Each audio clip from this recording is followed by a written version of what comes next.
बिस्मिल्लाहिर्रहमानिर्रहीम। स्टूडेंट्स, आज हम लेक्चर में आयोनाइजेशन एनर्जी और इलेक्ट्रॉन एफिनिटी को डिस्कस करेंगे। तो पहले आयोनाइजेशन एनर्जी, आप सॉलिड ले लीजिए। सॉलिड मिसाल के तौर पे मैंने सोडियम ले लिया है। तो जब आप सॉलिड को गर्म करते हैं तो क्या होता है, गर्म करने पे सॉलिड लिक्विड में चेंज हो जाता है। अब हुआ क्या, असल में आपने जो हीट प्रोवाइड की उसने सॉलिड में मौजूद अट्रैक्शन को तोड़ा, वो लिक्विड बन गया। लेकिन लिक्विड में भी तो अट्रैक्शन होती है ना। अब आप लिक्विड को मज़ीद गर्म करेंगे तो क्या होगा, अब मज़ीद गर्म करने पे दोबारा अट्रैक्शन टूटी और ये लिक्विड से गैस बन गया। गैस जब ये सोडियम बन गया तो गैस का जो हर एटम होता है दूसरे से अलहदा होता है। इसे कहा जाता है आइसोलेटेड गैशियस एटम। ठीक है, क्या होगा अगर आप इस एटम को मज़ीद गर्म करेंगे। अब अट्रैक्शन तो टूट गई है, गैस में तो अट्रैक्शन नहीं होती। अब एटम के अंदर भी तो एक अट्रैक्शन होती है ना। एटम के अंदर जो अट्रैक्शन होती है कौन सी है, न्यूक्लियस और इलेक्ट्रॉन के दरमियान। अब आप जब एटम को मज़ीद गर्म करेंगे, इस आइसोलेटेड गैशियस एटम को, तो ये हीट क्या करेगी, न्यूक्लियस और इलेक्ट्रॉन की अट्रैक्शन को तोड़ेगी और जो इलेक्ट्रॉन है वो इस न्यूक्लियस की अट्रैक्शन से बाहर निकल जाएगा, एटम से बाहर चला जाएगा। तो जब किसी एटम से इलेक्ट्रॉन निकल जाए वो आयन बन जाता है। ये अमल आयोनाइजेशन, और इसमें जो एनर्जी लगी आयोनाइजेशन एनर्जी। आयोनाइजेशन एनर्जी आपने यहाँ से कैलकुलेट करनी है जब आप एटम को गैसियस फॉर्म में बना चुके हैं। यहाँ से कैलकुलेट करना शुरू नहीं कर देना, ठीक है। तो जब भी कोई गैसियस एटम हो उसमें से आखिरी इलेक्ट्रॉन को निकालने के लिए जो ताकत आप लगा रहे हैं, that is ionisation energy. Amount of energy required to remove electron, to remove valence electron from an isolated gaseous atom. आप कह सकते हैं आयोनाइजेशन एनर्जी अट्रैक्शन के डायरेक्ट है। जितनी ज़्यादा न्यूक्लियस और इलेक्ट्रॉन में अट्रैक्शन होगी उतनी ज़्यादा आयोनाइजेशन एनर्जी होगी।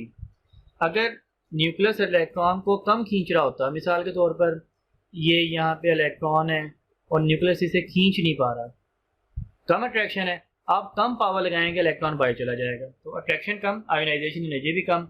अट्रैक्शन ज़्यादा, आयोनाइजेशन एनर्जी भी ज़्यादा।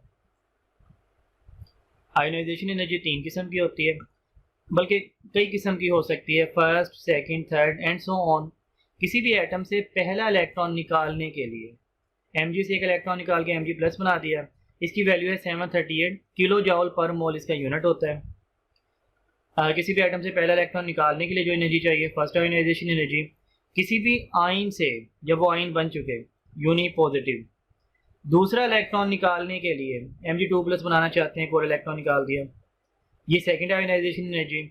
किसी भी डाई पॉजिटिव आयन से तीसरा इलेक्ट्रॉन निकालने के लिए जो ताकत चाहिए, ये थर्ड आयोनाइजेशन एनर्जी। तो आपने देखा कि थर्ड वाले का आंसर ज़्यादा है सेकंड वाले से और सेकंड वाले का आंसर ज़्यादा है फर्स्ट वाले से। तो आप ये ऑर्डर लिख सकते हैं कि थर्ड आयोनाइजेशन एनर्जी ज़्यादा होगी सेकंड वाली से और वो ज़्यादा होगी फर्स्ट वाली से। जैसे जैसे इलेक्ट्रॉन ज़्यादा निकालते जाएंगे वैसे वैसे आयोनाइजेशन एनर्जी की वैल्यू बढ़ती जाएगी। आयोनाइजेशन एनर्जी इंडेक्स होता है मेटेलिक कैरेक्टर का। इस बात का क्या मतलब, आपके पास एक अननोन केमिकल है और आपको पता नहीं है कौन सा केमिकल, सेज एक्स। आप उसकी आयोनाइजेशन एनर्जी से उसकी नेचर जान लेंगे। अगर उसकी आयोनाइजेशन एनर्जी बहुत लो है आप कहेंगे ये ज़रूर मेटल है। अगर उसकी आयोनाइजेशन एनर्जी बहुत हाई है आप कहेंगे ये नॉन मेटल है।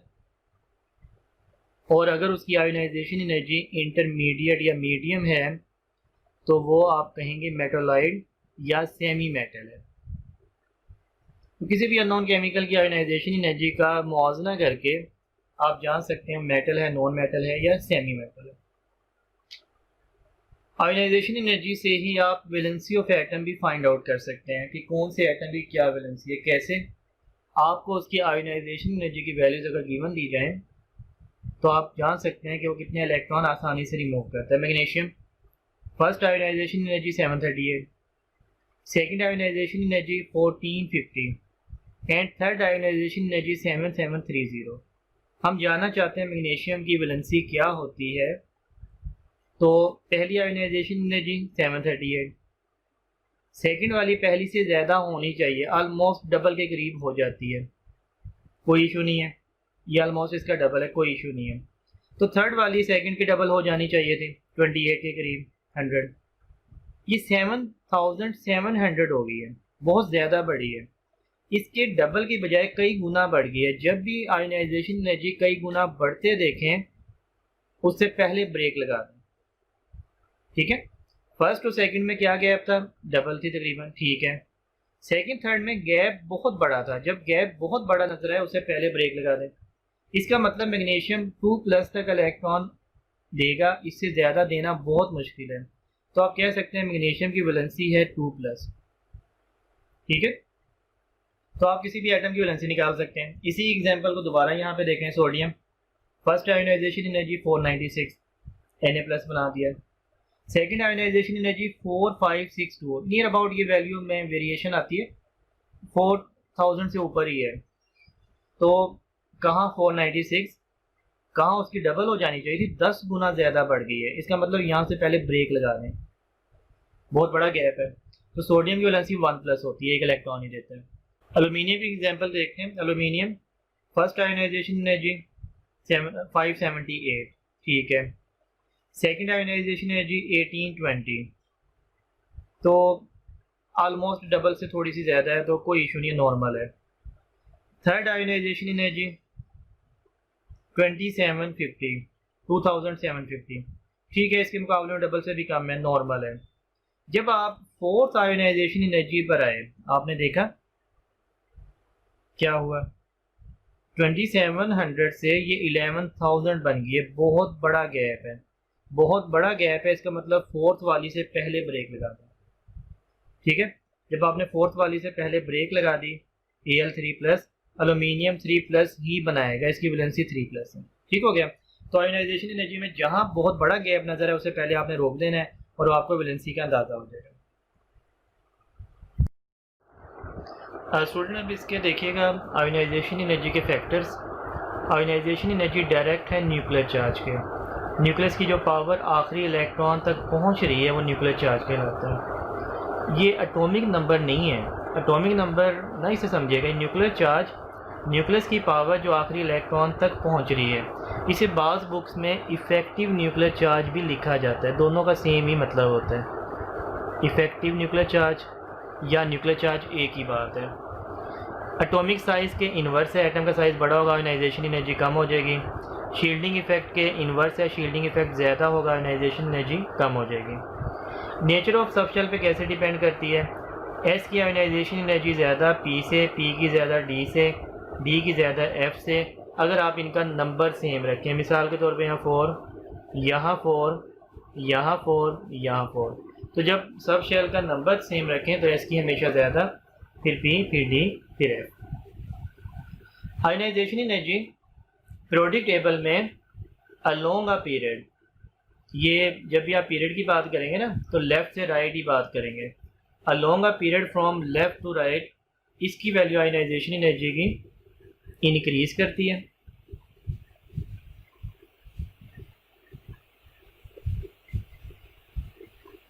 और डाउन द ग्रुप, एक ग्रुप में आयोनाइजेशन एनर्जी की वैल्यू हमेशा डिक्रीज़ करती है। तो पीरियड में बाएं से दाएं इंक्रीज़ करेगी, ग्रुप में ऊपर से नीचे, डाउन द ग्रुप देखना होता है आपने हमेशा, ऊपर से नीचे ये डिक्रीज़ करेगी। अब इसकी वजह क्या है, इसकी वजह से ही हम इसके फैक्टर भी जान लेंगे। ठीक है, पहले हम चलते हैं डाउन द ग्रुप। जब भी आप एक ग्रुप में नीचे आएंगे तो एटम के दायरे बढ़ते हैं, ऊपर वालों के दायरे कम होते हैं, नीचे वालों के दायरे ज़्यादा होते हैं। तो शेल इंक्रीज, एक ग्रुप में ऊपर से नीचे आने पे शेल बढ़ गए। जब शेल बढ़ गए तो न्यूक्लियस नीचे दब गया और बीच में बहुत से दायरे आ गए, ये आखिरी इलेक्ट्रॉन मौजूद है। न्यूक्लियस की पावर आखिरी इलेक्ट्रॉन तक नहीं पहुंच पा रही। क्यों नहीं पहुंच पा रही, दरमियान के इलेक्ट्रॉन ने न्यूक्लियस की पावर को शील्ड कर दिया, रोक दिया, दीवार की तरह खड़े हो गए न्यूक्लियस और आखिरी इलेक्ट्रॉन के दरमियान। तो शेल इंक्रीज करने से शील्डिंग इफेक्ट क्या हो गया, बढ़ गया। शील्डिंग इफेक्ट से क्या मुराद, न्यूक्लियस की पावर को आखिरी इलेक्ट्रॉन तक पहुंचने से रोक देना, ये शील्डिंग इफेक्ट कहलाता है। तो शील्डिंग इफेक्ट भी इंक्रीज कर गया। अब शील्डिंग इफेक्ट बढ़ने की वजह से आखिरी इलेक्ट्रॉन आज़ाद हो गया, न्यूक्लियस की कैद में नहीं है। ये बिल्कुल ऐसे है, एक बच्चा हॉस्टल चला जाए तो वालिदैन की नज़रों में नहीं होता, अब वो आज़ाद हो जाता है, जो मर्ज़ी करता है, फिर वालिदैन कौन सा देख रहे हैं, तो ऐसे समझ लें ये हॉस्टल में रह रहा है। अब क्या होगा, बहुत कम पावर लगानी पड़ेगी इसे निकालने के लिए, आसानी से निकल जाएगा। तो एटम का साइज़ बढ़ा, शील्डिंग इफेक्ट बढ़ा, न्यूक्लियस की पावर आखिरी इलेक्ट्रॉन तक नहीं पहुंच पाई, इफेक्टिव न्यूक्लियर चार्ज कम हो गया या न्यूक्लियर चार्ज कम हो गया आखिरी इलेक्ट्रॉन पे।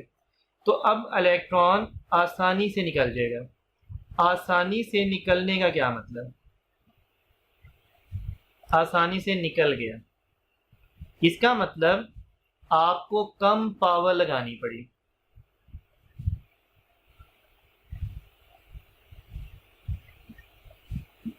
कम पावर लगानी पड़ी का क्या मतलब, आयोनाइजेशन एनर्जी क्या होगी, कम होगी। पावर ही तो होती है इलेक्ट्रॉन को निकालने के लिए, आयोनाइजेशन एनर्जी कम होगी। तो जैसे आप डाउन द ग्रुप आया, एटम का साइज बढ़ा, शील्डिंग इफेक्ट बढ़ा, न्यूक्लियस की पावर आखिरी इलेक्ट्रॉन तक नहीं पहुंच पाई, आप कम पावर से इलेक्ट्रॉन निकालने में कामयाब हो गए, आयोनाइजेशन एनर्जी कम होगी। बाएं से दाएं देखें, जब आप बाएं से दाएं जाते हैं दायरे नहीं बढ़ते, दायरे नहीं बढ़ते तो भी न्यूक्लियस इलेक्ट्रॉन कुछ ज़्यादा खींच लेता है, साइज़ कम हो जाता है। और जब साइज़ कम हो जाता है एटम का, एटम छोटा हो जाता है, तो इलेक्ट्रॉन न्यूक्लियस के करीब ही रहते हैं, न्यूक्लियस उन्हें पकड़ के रखता है। जब पकड़ के रखता है तो आपको बहुत पावर लगानी पड़ेगी इलेक्ट्रॉन को निकालने के लिए, लिहाजा आयोनाइजेशन एनर्जी ज़्यादा हो जाएगी। तो बाएं से दाएं ये ज़्यादा हो जाती है क्योंकि एटम का साइज़ कम हो जाता है, शील्डिंग इफेक्ट ऑपरेट नहीं होता और न्यूक्लियस की पावर बढ़ जाती है। ऊपर से नीचे हमने पहले डिस्कस कर लिया। स्टूडेंट, सबसे पहले तो ना हम डिफरेंट ग्रुप सीखते हैं क्योंकि ये हमारे बहुत काम आएंगे, आने वाले बहुत से लेक्चर्स में इनकी ज़रूरत पड़ेगी, तो मैंने सोचा आपको यहीं पे करवा दूँ। ये मैंने 1A से लेके 8A ग्रुप तक बनाए हैं, तो ये इनके फार्मूले मेरे ख्याल में आपको ऑलमोस्ट याद ही होंगे। पहला ग्रुप है हाली ने की रब से फरियाद, हाली से हाइड्रोजन और लिथियम, हाली H और Li, ने से सोडियम, की से पोटाशियम, रब से रुबीडियम, सी से सीजियम, फरियाद से फ्रेंशियम। पहला ग्रुप हो गया। सेकंड, बैंक मैनेजर का सर भरा, बैंक से बेरिलियम, मैनेजर से मैग्नीशियम, का से कैल्शियम, सर से ऐसा स्ट्रॉन्शियम, बड़ा से ये बी ए और आर है बड़ा, बेरियम और रेडियम। तो सर बड़ा से 3 बनेंगे, strontium, barium, radium. Babar Ali Gilani Indian थे थर्ड में, बाबर से बोरॉन, अली से एलुमिनियम, गिलानी से गैलियम, इंडियन से इंडियम और थेलियम से टेलियम। कार से गए सिंध पंजाब, कार्बन, सिलिकॉन, गए से जर्मेनियम, सिंध से SN और पंजाब से PB। ना पाया असल सब्जेक्ट बायो, ना से नाइट्रोजन, पी से फास्फोरस, पाया से फास्फोरस, असल से आर्सेनिक, सब्जेक्ट से SB और ये बायो से बिस्मथ। ओ सस्सी 13 पुन्नू, ओ सस्सी 13 पुन्नू, ओ से ऑक्सीजन, सस्सी में सल्फर और सिलीनियम, सस्सी क्योंकि 2 बार ऐसा आता है, 13 से टेलोरियम और पुन्नू से पोलोनियम। बाकी मेरे ख्याल में आपको फ्लोरीन, क्लोरीन, ब्रोमीन, आयोडीन याद ही है, एस्टर्डीन, तो इनका फार्मूला करने की ज़रूरत नहीं, वैसे ही याद होते हैं। Helium, neon, argon, krypton, xenon, ये भी आपको याद होते हैं, तो ये भी फार्मूला करने की ज़रूरत नहीं है, ये ऑलमोस्ट सबको याद ही होते हैं। अब देखें ये हमें यहाँ पे किस अंदाज में काम आएंगे, तो मैंने आपको अभी बताया कि डाउन द ग्रुप हमेशा आयोनाइजेशन एनर्जी कम होती है, ठीक है। डाउन द ग्रुप हमेशा आयोनाइजेशन एनर्जी कम होती है। Along a period from left to right, जब भी आप पीरियड में बाएं से दाएं जाएंगे आयोनाइजेशन एनर्जी क्या होती है, इंक्रीज करती है। ये हमेशा बाएं से दाएं इंक्रीज करती है, ऊपर से नीचे हमेशा कम होती है। अब आप देख लें, ऊपर से नीचे कम हो रही है, फ्रेंशियम तो रेडियो एक्टिव होता है, बाकी बचा सीजियम, इसकी सबसे कम होगी, बाएं से दाएं बढ़ रही है, ये बाएं से दाएं यही आता है सबसे एंड पे, इसकी मैक्सिमम होगी। तो प्रोडक्ट टेबल में सबसे कम आयोनाइजेशन एनर्जी सीजियम की है और सबसे हाईएस्ट आयोनाइजेशन एनर्जी हीलियम की है, ये हमने सीख लिया। बाकी देखें, किसी भी ग्रुप में अगर आपसे पूछ लिया जाए आयोनाइजेशन एनर्जी का ट्रेंड, स्टूडेंट अब देखें मैंने ना इसमें बहुत सारे ऑप्शन बना दिए हैं, which is correct order of ionisation energy. हम तमाम ऑप्शन में देख लेंगे कौन सा ठीक है कौन सा गलत है। स्टूडेंट देखिएगा, मैंने अपना बहुत से क्वेश्चंस एक साथ बना दिए हैं, which is correct order of ionisation energy. मैंने बहुत ऑप्शन दे दिए हैं, हम सारों में देख लेंगे कौन सा ठीक है कौन सा गलत है।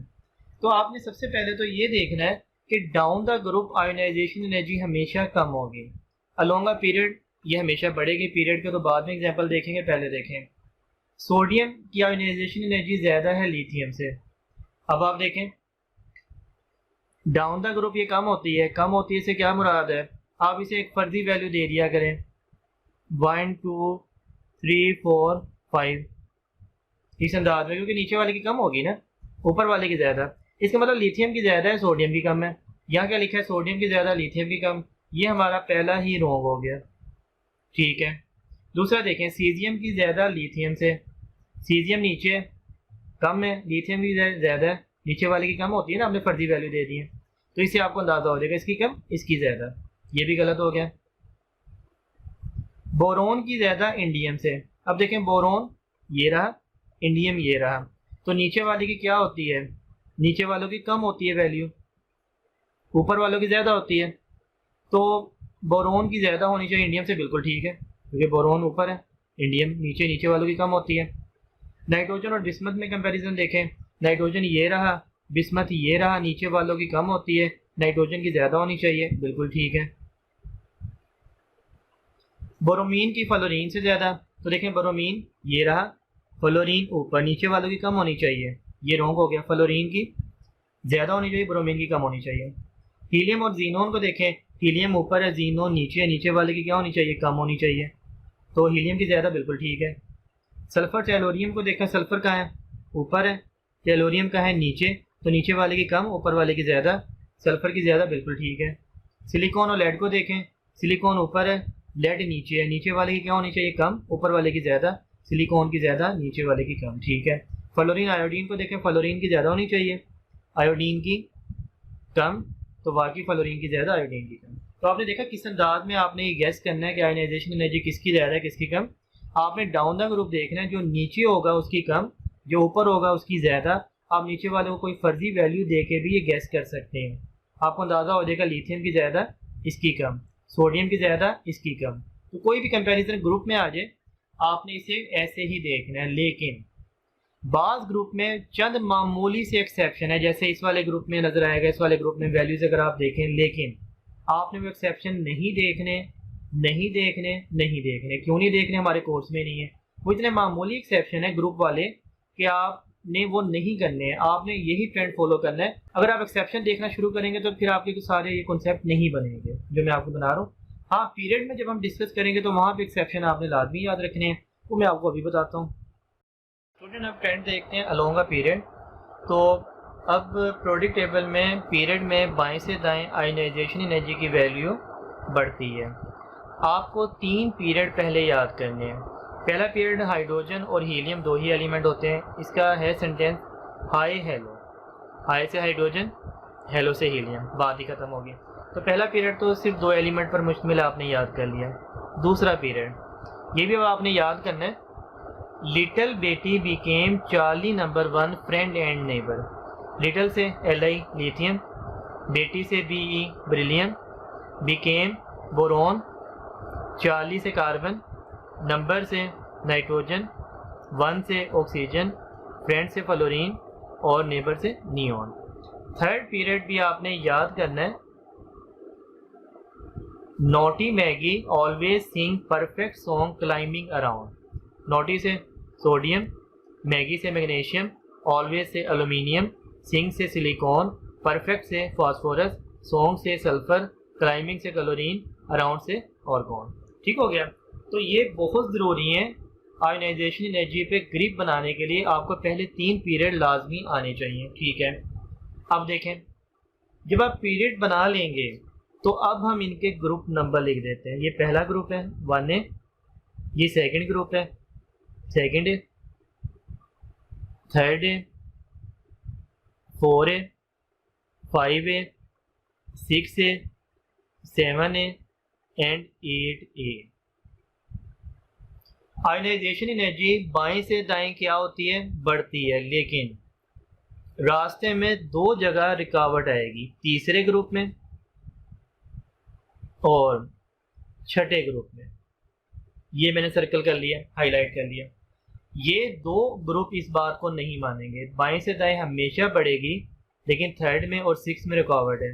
आप इसे ऐसे याद रखिएगा, 3 का गैप है, 3 एंड 6, ठीक है। बाकी में तो भी बाएं से दाएं बढ़ती है, तो अब हम बना लेते हैं हाइड्रोजन हीलियम, तो हम इसे इग्नोर कर देते हैं। बाएं से दाएं हाइड्रोजन हीलियम की बढ़ेगी। दूसरे और तीसरे पे फोकस करें, दूसरे पीरियड पे और तीसरे पीरियड पे फोकस करें। बाएं से दाएं क्या है, बढ़ेगी ना, तो ऐसा साइन होता है बढ़ेगा, मतलब इसकी ज़्यादा इसकी कम। लेकिन जिसे मैंने हाईलाइट किया उससे पहले आपने एरो नहीं बनाना, बाकी तो आप एरो बना दें ना। देखें, जिसे मैंने हाईलाइट किया उससे पहले एरो नहीं बनाना। फिर जिसे मैंने हाईलाइट किया है उससे पहले एरो कैसे बनाना है, ऑपोजिट। मैंने आपको पीरियड्स का तमाम ट्रेंड सिखा दिया। जब भी पीरियड में से कोई वेरिएशन आए या कोई ट्रेंड आए क्वेश्चन में, आप ये 1 मिनट में बना सकते हैं। 1 मिनट में बना दिया, अब आपके पास ये की मौजूद है। कोई क्वेश्चन आएगा आप कर लेंगे। कैसे, मैं आपकी प्रैक्टिस करवाने जा रहा हूँ। स्टूडेंट, जब भी कोई क्वेश्चन आयोनाइजेशन एनर्जी की वेरिएशन का पीरियड में से आ जाए, आपने स्केच बना के उसे सोल्व करना है, क्योंकि ये स्केच बनाने में इतना टाइम भी आपका नहीं लगेगा। देखिए क्वेश्चन में आपको प्रैक्टिस करवाता हूँ। Which has highest ionisation energy, sodium, magnesium, aluminium, silicon. तो आप देखें, ये रहा सोडियम, ये रहा मैग्नीशियम, ये रहा एल्यूमिनियम, ये रहा सिलिकॉन। तो सिलिकॉन की सबसे ज़्यादा है, बाएं से दाएं बढ़ती है ना, इसकी सबसे ज़्यादा है। हाँ, जो एल्यूमिनियम होगा उसकी सिलिकॉन से भी कम होगी, मैग्नीशियम से भी कम होगी, लेकिन सिलिकॉन की सबसे ज़्यादा है। अगर आप इसे कोई फर्जी वैल्यू दे दें ना, ज़्यादा आसान हो जाएगा। इसकी 1 ले लें, इसकी 3 ले लें, इसकी 2 ले लें, इसकी 4 ले लें। अब देखें क्या होगा। एल्यूमिनियम की मैग्नीशियम से भी कम, सिलिकॉन से भी कम। बाकी जिसकी जानी मुंह खुला होता है वो बड़ी वैल्यू होती है, तो सिलिकॉन की सबसे बड़ी है, तो यहाँ पे आ जाएगा सिलिकॉन। ठीक हो गया।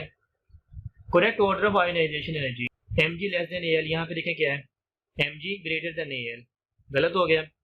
P ग्रेटर देन S, देखें P S से बड़ा है, क्योंकि P की जानी मुंह खुला हुआ है ना, S की जानिब नहीं है। जिसकी जानिब मुंह खुला वो बड़ा होता है। तो यहाँ पे देखें P S से बड़ा है, P S से बड़ा है, बिल्कुल ठीक हो गया। टैली कर रहा है हमारे इससे। O N से बड़ा है, यहाँ पे देखें N O से बड़ा है, गलत हो गया। S Cl से बड़ा है, यहाँ पे देखें S Cl से छोटा है, गलत हो गया। तो ये ठीक है।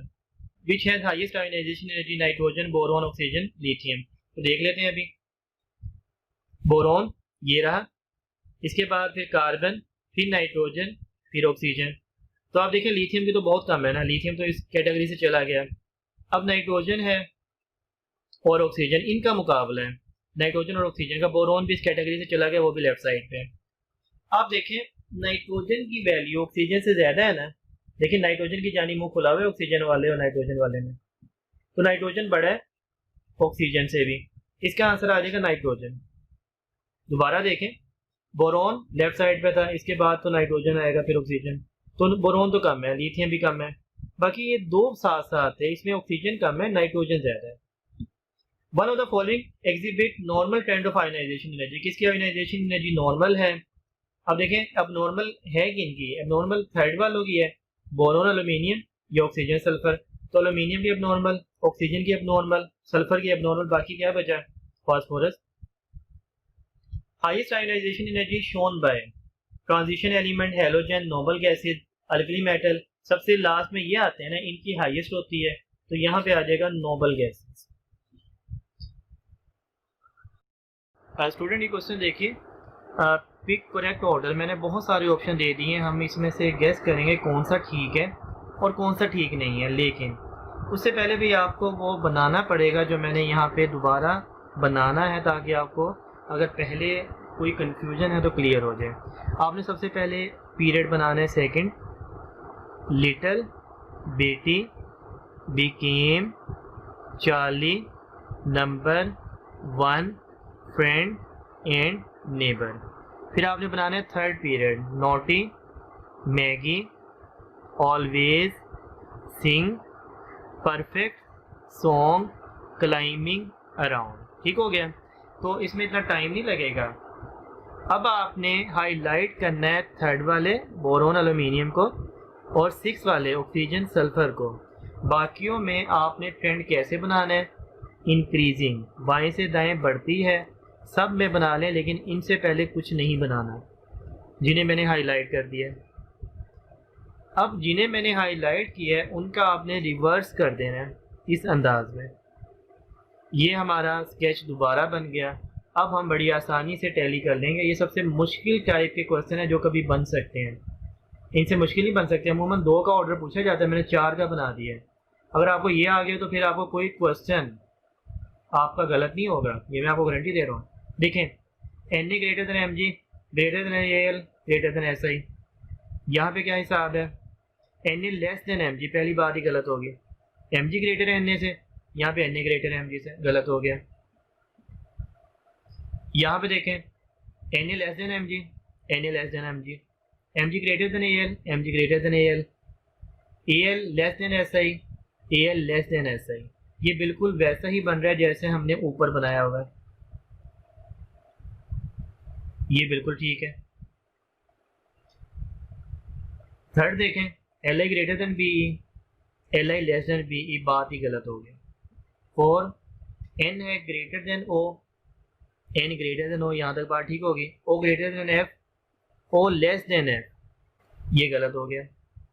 ई, M G greater than A L, यहाँ पे देखें M G greater than A L, ये बात ठीक होगी। A L less than S I, A L less than S I, S I less then P, S I less then P, ये बात भी बिल्कुल ठीक होगी। तो आप कितनी आसानी से ये गैस कर सकते हैं कितने मुश्किल क्वेश्चंस, ठीक है।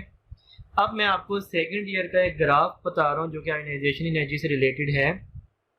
वो भी ग्राफ आप इसी स्केच से बनाएंगे। अगर आप देखें यहाँ पीरियड नंबर, यहाँ आयोनाइजेशन एनर्जी की वैल्यू बढ़ती है, आयोनाइजेशन एनर्जी। तो वो ग्राफ इस अंदाज में शुरू होता है कि सबसे पहले है यहाँ पे हाइड्रोजन, यहाँ पे हीलियम, ये हो गया जी पहला पीरियड। आप जानते हैं बाएं से दाएं वैल्यू बढ़ती है, तो बाएं से दाएं ये हाई हेलो, इसकी वैल्यू बढ़ेगी। इसके बाद है जी सेकंड पीरियड जो मैंने यहाँ पे बनाया है। इसमें हम शुरू करते हैं सेकंड पीरियड लिथियम से, ये हो गया एल आई। इसके बाद क्या है बी ई।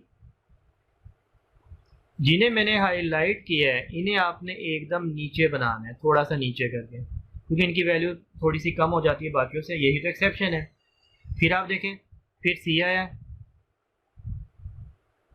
फिर एन आया, फिर जब ओ की बारी आया तो फिर आपने इसे थोड़ा सा नीचे बनाना है, ये ओ हो गया। फिर दोबारा एफ और फिर नियॉन, ये हमने सेकंड पीरियड बना दिया। अब आ जाए थर्ड पीरियड में, वो भी आप यहाँ से बनाएंगे। सबसे पहले एन ए आया, फिर एम जी आया, जिसे मैंने हाईलाइट किया, जब वो उसकी बारी आया तो थोड़ा सा नीचे बना देना है, ए एल, फिर एस आई आया, फिर पी आया। आप देखें एस की बारी, थोड़ा सा नीचे एस, और फिर सी एल आया, और फिर ऑर्गॉन। ये वो ग्राफ है जो सेकंड ईयर की बुक में आयोनाइजेशन एनर्जी के टॉपिक में मौजूद है। कहाँ से मैंने सिखाया? इस वाले स्केच से जो मैंने आपको बनाना सिखाया। इससे आप ग्राफ भी बना सकते हैं, इससे आप कोई भी मुश्किल से मुश्किल ऑर्डर आ जाए आप निकाल लेंगे। स्टूडेंट, इलेक्ट्रॉन एफिनिटी का कॉन्सेप्ट देखिएगा। इलेक्ट्रॉन एफिनिटी आयोनाइजेशन एनर्जी के बिल्कुल ऑपोजिट है। उसमें आप एक इलेक्ट्रॉन निकालते थे, इसमें आपने किसी भी गैशियस एटम है, एटम गैस के लेना है, एक इलेक्ट्रॉन ऐड करना है, तो ये नेगेटिव आयन बनेगा। जब ये नेगेटिव आयन बनेगा तो इसमें एनर्जी रिलीज होगी, amount of energy release when an electron is added to the valence shell of an isolated gaseous atom, this release energy is called electron affinity. Chlorine के case में -349 है, लेकिन oxygen का case देखिए, आपने gaseous atom लिया, उसमें एक इलेक्ट्रॉन ऐड किया और नेगेटिव, इतनी एनर्जी रिलीज हुई। लेकिन जब आप किसी नेगेटिव आयन में दोबारा एक नया इलेक्ट्रॉन ऐड करें या आप सेकंड इलेक्ट्रॉन एफिनिटी बनाना चाहें, अब की एनर्जी एब्जॉर्ब होगी। तो एनर्जी रिलीज कब होती है? जब किसी न्यूट्रल एटम में इलेक्ट्रॉन ऐड करें, और जब किसी एनाइन में इलेक्ट्रॉन ऐड करें अब की एनर्जी एब्जॉर्ब होती है। क्यों? क्योंकि पहले से मौजूद नेगेटिव चार्ज आने वाले इलेक्ट्रॉन को रिपेल करेगा, तो अब आपको एनर्जी लगानी पड़ेगी इलेक्ट्रॉन ऐड करने के लिए। सवाल ये पैदा होता है कि इसमें एनर्जी रिलीज क्यों होती है? जब आप न्यूट्रल एटम में एक इलेक्ट्रॉन ऐड करते हैं, जैसे ही न्यूट्रल एटम में एक इलेक्ट्रॉन ऐड करेंगे तो क्या बनेगा? एनाइन बनेगा। और क्या बनेगा? एक नई फोर्स ऑफ अट्रैक्शन बनेगी न्यूक्लियस और इस आने वाले इलेक्ट्रॉन के दरमियान। जब भी किसी सिस्टम में अट्रैक्शन आए तो सिस्टम में मजबूती आती है। अट्रैक्शन क्या है? अट्रैक्शन तो मजबूती का नाम है। स्टेबिलिटी का नाम है।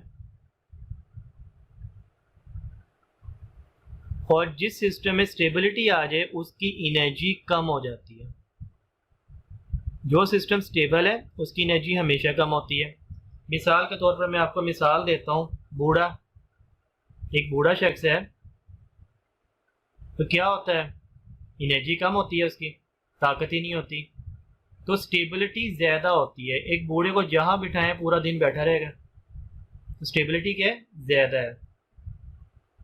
जिसकी एनर्जी कम उसकी स्टेबिलिटी ज़्यादा, बूढ़े की एनर्जी कम, स्टेबिलिटी ज़्यादा, जहाँ बिठाएंगे बैठा रहेगा। नौजवान है, एनर्जी ज़्यादा होती है, स्टेबल नहीं होते, एक जगह टिक के नहीं बैठेंगे आप लोग। तो ये हिसाब है ना। अब देखें, दोबारा अपनी बात पे आते हैं। जब आपने इलेक्ट्रॉन ऐड किया, उसमें स्टेबिलिटी आई, उसकी एनर्जी कम हुई। जैसे उसकी एनर्जी कम हुई, जो एक्स्ट्रा एनर्जी बची, फर्स्ट करें पहले उसकी एनर्जी 50 थी, आपने इलेक्ट्रॉन ऐड किया, उसमें स्टेबिलिटी आई, उसकी एनर्जी कम होगी, तो 20 एनर्जी जो बाकी बची कहाँ फेंकेगा, बाहर फेंक देगा, इसीलिए एनर्जी रिलीज होती है। इलेक्ट्रॉन अफिनिटी अट्रैक्शन के ही डायरेक्ट है। जितनी अट्रैक्शन ज़्यादा बनेगी उतनी स्टेबिलिटी ज़्यादा आएगी, उतनी एनर्जी ज़्यादा रिलीज होगी। तो अट्रैक्शन ज़्यादा, एनर्जी की अमाउंट रिलीज होने वाली वो भी ज़्यादा। इलेक्ट्रॉन अफिनिटी के फैक्टर बिल्कुल सेम है और इनका रीज़न भी बिल्कुल सेम है। मैं आपको आयोनाइजेशन एनर्जी में पढ़ा चुका, आप उसी में समझिएगा, दोबारा देख लीजिएगा। न्यूक्लियर चार्ज के डायरेक्ट है, एटॉमिक साइज के इन्वर्स है, शील्डिंग इफेक्ट के भी इन्वर्स है और इसका रीज़न बिल्कुल सेम है, हम डिस्कस कर चुके हैं। Electron affinity down the group just like ionisation energy decrease होती है, along a period from left to right just like ionisation energy increase होती है और इसके रीज़न भी सेम है जो हम डिस्कस कर चुके हैं। स्टूडेंट देखिएगा, इलेक्ट्रॉन अफिनिटी का ट्रेंड डाउन द ग्रुप, तो down the group decrease, down the group, बात तो ठीक है, लेकिन हर ग्रुप में कुछ इसमें एक्सेप्शंस हैं, लेकिन वो तमाम ग्रुप की एक्सेप्शंस आपने डिस्कस नहीं करनी, ना ही याद करनी है।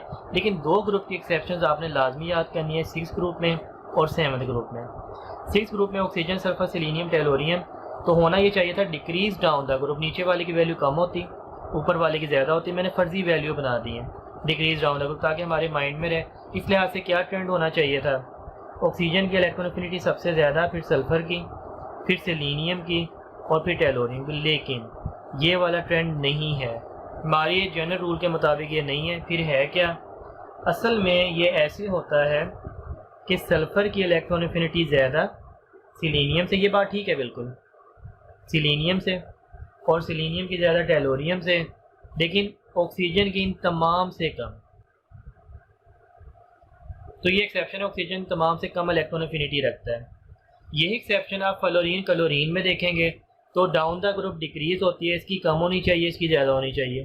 तो ये ट्रेंड होना चाहिए था ना हमारे इस रूल के मुताबिक कि फ्लोरीन ज़्यादा होना चाहिए था क्लोरीन से, लेकिन ये ट्रेंड नहीं है। क्लोरीन की इलेक्ट्रॉन अफिनिटी ज़्यादा है फ्लोरीन से, ये ठीक है, तो ये भी एक्सेप्शन है, ये माइंड में रखिएगा। और ये भी एक्सेप्शन है, ये भी माइंड में रखिएगा। तो दो एक्सेप्शंस है क्यों, इसकी वजह इनका स्मॉल साइज़ है, ऑक्सीजन का, फ्लोरीन का। स्मॉल साइज़ होने की वजह से ये इलेक्ट्रॉन छोटे दायरों में इस कदर भरे हुए होते हैं कि जब आने वाला इलेक्ट्रॉन आने की कोशिश करता है तो उसे दिक्कत होती है, परेशानी होती है, पहले से मौजूद इलेक्ट्रॉन उसे रिपेल करते हैं, इसीलिए जितनी एनर्जी रिलीज़ होनी चाहिए उतनी नहीं होती। या आप कह लें कि जितनी अट्रैक्शन न्यूक्लियस बनाना चाहता था वो नहीं बना पाता, due two electron electron repulsion which is due to small size of fluorine and oxygen। Student इसमें देखिएगा, इलेक्ट्रॉन अफिनिटी का ट्रेंड है अलोंग अ पीरियड। तो इलेक्ट्रॉन अफिनिटी हमने पहले डिस्कस कर लिया, increase from left to right in a period, बाएं से दाएं हमेशा बढ़ती है। तो मैंने यहाँ पे सेकंड पीरियड लिख दिया है और थर्ड पीरियड लिख दिया। मैंने आपको समझाया था, दोबारा याद दहानी के लिए, सेकंड पीरियड को आपने लाजमी याद करना है, little, Betty, became, Charlie, number 1, friend and neighbour. Third को भी लाजमी याद करना है, naughty, Maggie, always, sing, perfect, song, climbing, around. जब आपने याद कर लिया तो अब आप देखें, ये इनके ऊपर ग्रुप भी लिख देते हैं। ये पहला ग्रुप होता है, क्योंकि ना पीरियड में जब आप बाएं से दाएं जाते हैं हर ग्रुप का एलिमेंट आता है। एक पीरियड सेम रखें तो हर ग्रुप का एलिमेंट है, तीसरे का, चौथे का, ये पाँचवें का। तो आप ऊपर इसके ग्रुप भी मेंशन कर दें, 5 है, ये 6 है, ये 7 है और ये 8 है। इलेक्ट्रॉन एफिनिटी में एक्सेप्शनल केस आएगा सेकंड ग्रुप का। फिर आपने उसमें 3 ऐड किए जाना है। सेकंड के बाद 3 ऐड करें क्या बनता है 5, और 5 में 3 ऐड करें क्या बनता है 8। ये एक्सेप्शनल बिहेवियर शो करेंगे। तो increase from left to right बाकियों में ऐसे ही होगा, increase from left to right. तो बाकी हम बना लेंगे बड़ी आसानी से, और इनमें थोड़ा सा बिगाड़ है तो बाकी बना लेते हैं। जिन्हें मैंने हाईलाइट किया है इनसे पहले कोई साइन नहीं डालना। बाकी आपको पता है इंक्रीज़ का ये साइन होता है, इंक्रीज़ का ये साइन होता है, लेकिन जिन्हें मैंने हाईलाइट कर दिया उनसे पहले कोई साइन नहीं डालना। इंक्रीज़ का ये साइन होता है, इंक्रीज़ का ये साइन होता है, और इनसे पहले कोई साइन नहीं डालना। अब जिन्हें मैंने हाईलाइट किया उनसे पहले क्या डालना है, आपने साइन को रिवर्स कर देना है। ये आप पेपर में बना सकते हैं जब भी कोई ऐसा ऑर्डर आ जाए, और आप यकीन जानें जब भी मुश्किल से मुश्किल क्वेश्चन बनना हो इनमें से बन सकता है। और आप ऑर्डर बनाएंगे तो फिर आपको ये बनाना आएगा, अदरवाइज़ आप रट्टानी से मार सकते हैं। जितना ये मुश्किल ट्रेंड हो गया है। अब देखें आपके सामने की है, आपने कोई सवाल है उसका जवाब 1 मिनट में दे देना है। पहले ये समझ लें कि भाई ये सेकंड 5 और 8 में एक्सेप्शन क्यों आए। सेकंड इनमें एस मुकम्मल हो जाता है। मिसाल के तौर पर ब्रिलियम में 2 इलेक्ट्रॉन आप 1s2 में बनाते हैं, 4 होते हैं टोटल, 1s2 और 2 इलेक्ट्रॉन 2s2 में एस मुकम्मल है। नाइट्रोजन बनाएं 7 इलेक्ट्रॉन, 1s2 2s2 और 2p3, इसका p हाफ फील्ड है। और नियॉन वगैरह बनाया तो क्या ही बात है, इनकी 10 इलेक्ट्रॉन, इनके तो दायरे मुकम्मल हैं, 1s2 2p6। तो आपने देखा दूसरे में, 5वें में और 8वें में, दूसरे और 8वें का तो क्या केस है, दायरे मुकम्मल है। इसका एस मुकम्मल है, स्टेबल हो गया। इसका तो सारा कुछ ही मुकम्मल है, एस और पी, ये भी स्टेबल हो गया। और 5वें में क्या है, हाफ फील्ड है, मुकम्मल नहीं है, हाफ फील्ड है, लेकिन जब हाफ फील्ड हो वो भी स्टेबल हो जाते हैं। अब इन्हें क्या ज़रूरत पड़ी है इलेक्ट्रॉन मांगने की, इलेक्ट्रॉन लेने की, तो ये आसानी से इलेक्ट्रॉन एक्सेप्ट नहीं करेंगे, इनके दायरे मुकम्मल हैं या हाफ फील्ड हैं। तो खासकर ये वाला तो इलेक्ट्रॉन लेना ही नहीं चाहता, ना ये वाला इलेक्ट्रॉन लेना चाहता है। तो जब आप इन्हें इलेक्ट्रॉन देंगे ये एक्सेप्ट नहीं करेंगे, आपको पावर लगा के ऐड करने पड़ेंगे। यही वजह कि इनमें एनर्जी रिलीज नहीं होती। और नाइट्रोजन भी ये काम नहीं करता, लेकिन फिर भी नाइट्रोजन में थोड़ी बहुत एनर्जी रिलीज होती है, क्योंकि नाइट्रोजन का वो केस नहीं है जो इन दो का है। तो इनकी इलेक्ट्रॉन एफिनिटी पॉजिटिव, इसकी इलेक्ट्रॉन एफिनिटी पॉजिटिव, ये एनर्जी रिलीज नहीं करते। इस वाले की नेगेटिव, लेकिन बाकियों के मुकाबले में कम। तो ये आपने ऑर्डर ऐसे ही समझना है। अब देखें इसे आप क्वेश्चन कैसे कर सकते हैं। Which is correct order of electron affinity, Na greater than Mg, यहाँ से देख लें Na ग्रेटर देन Mg बिल्कुल ठीक है। की बनाएंगे तो हल कर पाएंगे, रट्टा नहीं मार सकते। ऐसे ग्रेटर देन Al, देख लें ऐसे ग्रेटर देन Al, ऐसे की जानी मुँह खुला हुआ है ना, तो ऐसे ग्रेटर देन Al ठीक है। S ग्रेटर देन P देख लें, S greater than P, S की जानी मुँह खुला हुआ है ठीक है। ऑल, तो ये सारे ठीक हैं, ऑल आ गया इसका, तमाम ठीक थे। Which has highest electron affinity, chlorine, fluorine, nitrogen, oxygen. तो भाई आप जब यहाँ पे जाएंगे, ये लास्ट वालों की हाईएस्ट नहीं है, क्योंकि लास्ट वालों के आप ऑर्डर देख लें हमने बनाया हुआ है। हेलोजन की जानी मुँह खुला हुआ है ना, इसका मतलब हेलोजन की इनसे भी ज़्यादा ऑक्सीजन सल्फर से, और हेलोजन की लास्ट वालों से भी ज़्यादा। तो मैक्सिमम इलेक्ट्रॉन एफिनिटी हेलोजेंस की ही आएगी। और मैंने आपको लास्ट स्लाइड में बता दिया था फ्लोरीन के मुकाबले में क्लोरीन की इलेक्ट्रॉन एफिनिटी ज़्यादा होती है। क्लोरीन आंसर आ गया। विच ग्रुप है पॉजिटिव इलेक्ट्रॉन एफिनिटी, याद रखिएगा 2 ऐसे ग्रुप हैं जिनकी वैल्यू पॉजिटिव है, वरना इलेक्ट्रॉन एफिनिटी नेगेटिव हुआ करती है, एनर्जी रिलीज हुआ करती है, लेकिन ना इसमें होती है एनर्जी रिलीज ना इसमें। तो 5 है नहीं, सेकंड है ये भी है, 8 है ये भी है, तो डेल्टा सेकंड एंड 8 है बोथ, ये वाला इसका सही जवाब आ गया। ठीक हो गया।